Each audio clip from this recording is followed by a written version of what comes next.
This next piece I'm running through my planer, you can see I have it on dimensional lumber. It's not a fine finish. There's two settings on this lathe, but this piece of maple is rock solid and it is dense. These things probably weigh 25-30 pounds a piece, just these little cutting boards. But it's got a long story. I bought this slab of lumber and it was about, I don't know, 10 feet long, and I was going to use it at my cabin, and it warped. Although I was assured it wasn't going to warp, it warped, so I had to take it off, and I didn't want to throw it out because it's really a beautiful piece of lumber, but I cut it all up into sections. I think I got 8 sections out of it. But it is struggling right now to go through, and you can see the burn marks from the blades. It is struggling to go through this planer. First of all, it's very, very hard, and you know, you don't even have to take off much, a 32nd of an inch, and it still struggles.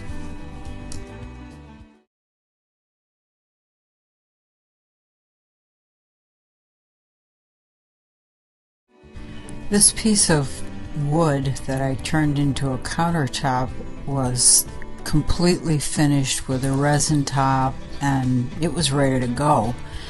But since it was warped so poorly, so badly, I had to tear it all out.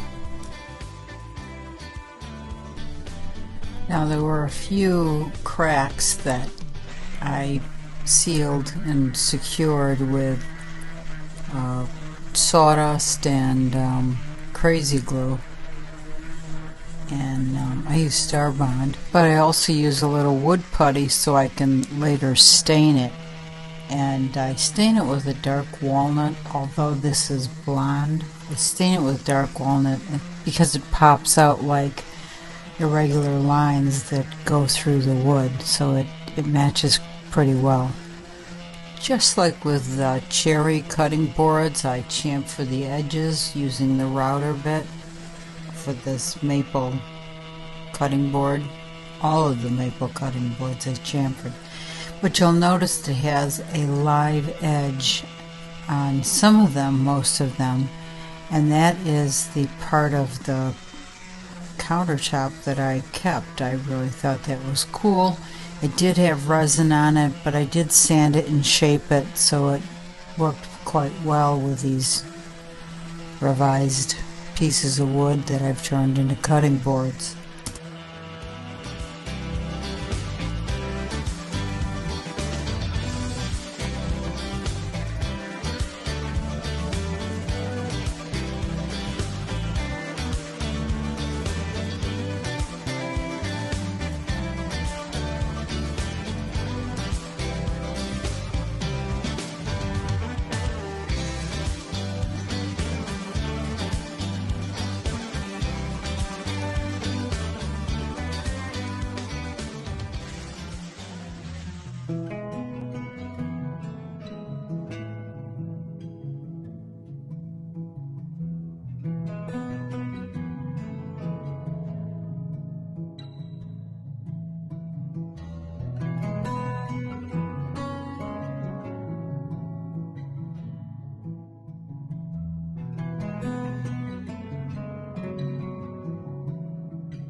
So after everything was sanded, including the wood putty and any above surface level CA glue, I sanded them to I think it was 220.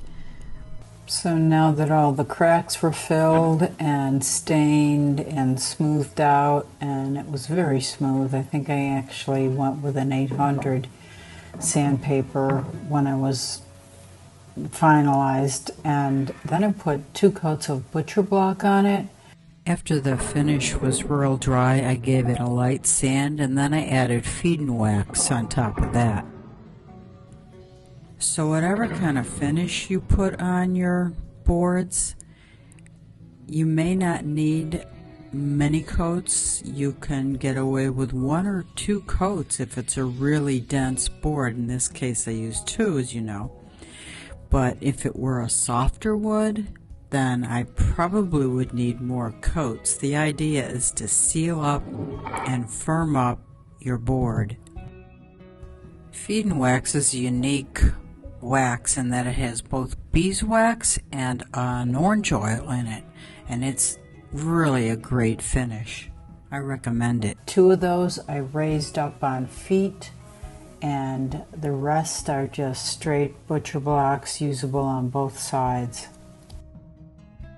And here are the pictures of the finals. You can see that live edge, which turned out pretty cool, and I'm happy with the way they turned out.